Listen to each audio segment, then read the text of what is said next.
Hello everybody, I'm the okayest bassist, and this is my Positive Grid Spark 2 50 watt modeling amplifier.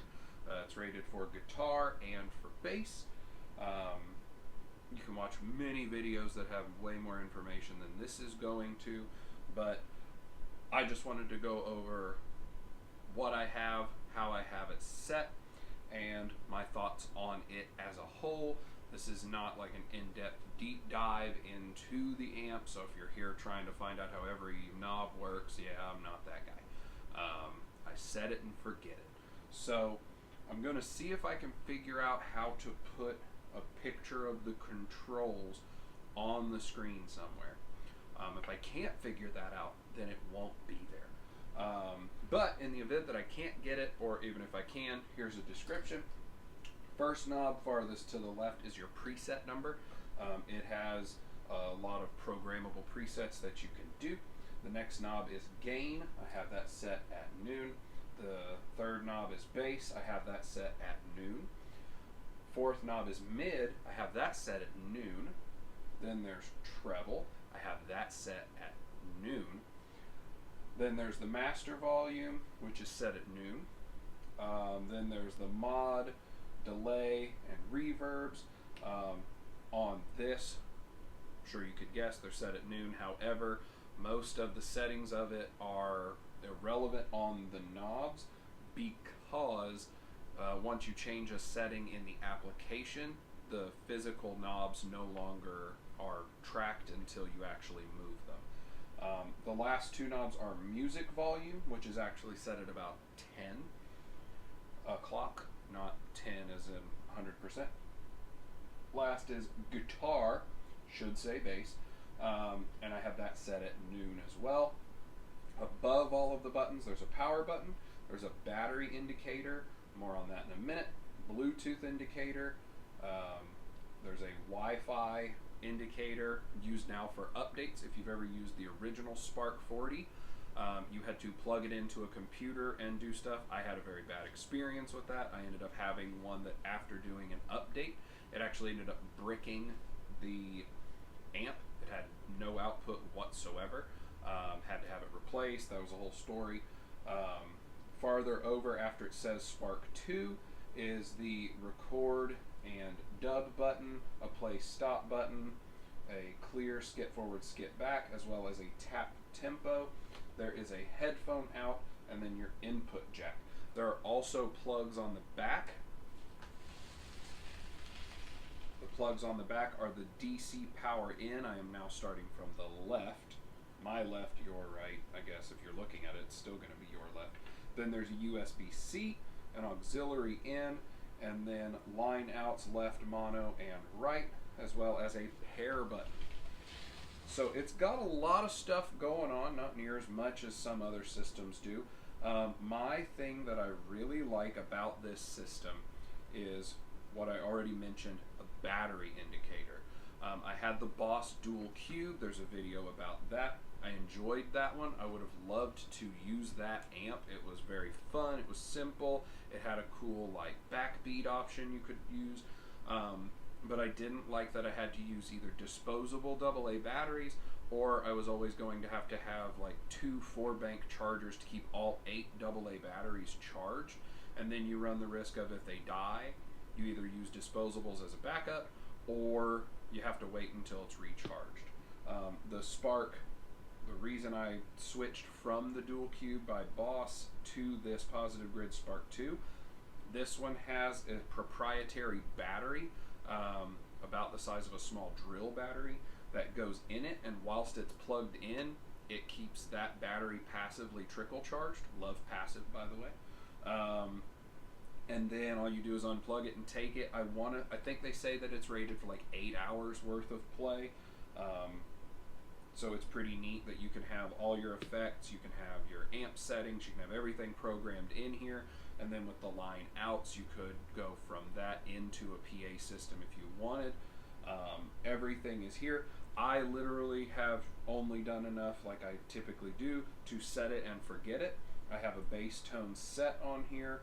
and that's all I use unless on the random occasion that I decide to play a 6-string guitar, in which case I'll grab a setting for whatever I want. Positive Grid now has inside their app where you can give their AI system a prompt for it to generate what tone you're wanting. By my experience, it's not super polished. What I mean by that is, when I got it, I'm a fan of Fleetwood Mac's song The Chain, specifically the bass solo near the end. I put in Fleetwood Mac The Chain as my prompt, and the first 3 that it gave me were very reverby, chorusy, and it is not like that at all if you're familiar with the song. It's a very clean tone. So I didn't do that. I did save one of those so that I could sound like Nirvana from Come As You Are, because it sounded just like that. But for bass, I don't know if they just don't program stuff in for bass, if it's user generated, like, hey, I saved this and you upload it, because they do have a huge repository where you can download stuff people have made, other users. So it could just be that. Maybe there aren't a bunch of bassists playing this. It isn't great for bass at super high volumes, like most anything made not solely for bass, and even some stuff made for bass.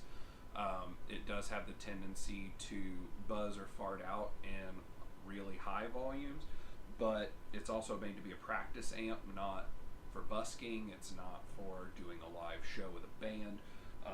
It is perfect for what I do. It sits on top of my computer desk, which is also a piano, and sits right at face level while I'm playing. It's plenty loud. I can have it connect to phone or iPad so that I can play a song to play along with it. It's an awesome Bluetooth speaker. The price tag, especially if you include the battery, is pretty high, but you're gonna get the best of all the worlds I have used out anyway. Especially since you can go into the app, you can tweak all the settings you want. When you get it where you want, you can just save it and then keep tweaking in case you can improve on your design, but then you don't have to worry about, oh crap, what were the settings I had for that before. I never do that, but I know people who do. They chase that perfect tone, and then they almost have it, and they screw around to try to make it a little better, and they make it worse, and then they can't figure out where they were before. You can save it. So I do really like this amp. It also has this cool little leather strap carry handle. The inside's lined with like suede or velvet. Pretty nice. I have my Positive Grid Spark Live hooked up to it. I do an accessory video of all the different things that I use, and you'll hear the story about that. But so far, it's still working, so that's good. I know people want to hear me play. I will try to play as well as I can.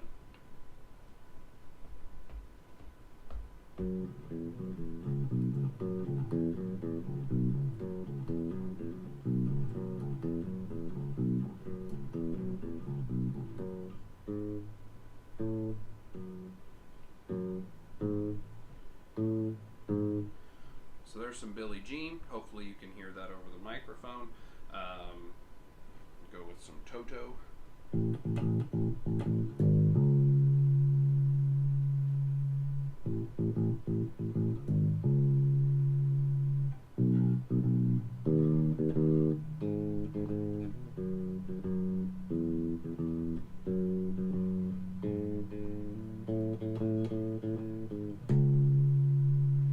Or Fleetwood Mac.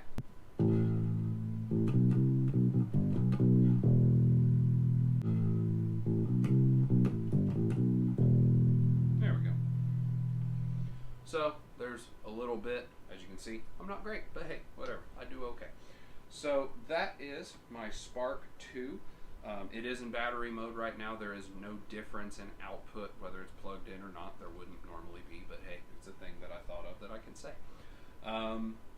I do recommend it if you want something small for practice. It works decently for bass, works decently for guitar, works pretty well all around. I'm sure you could also hook it up to a keyboard, a synth, a MIDI, whatever you want. It has a pretty good response as far as frequencies from everything I can tell. Especially if you want something that, like I do, the the convenience of a battery system in place that all I have to do is unplug it and take it where I want, plug it back in, it'll charge itself back up to use. Very similar to like a laptop in that instance. So, as always, thanks for swapping by. Thanks for watching. I hope you have yourself a wonderful day.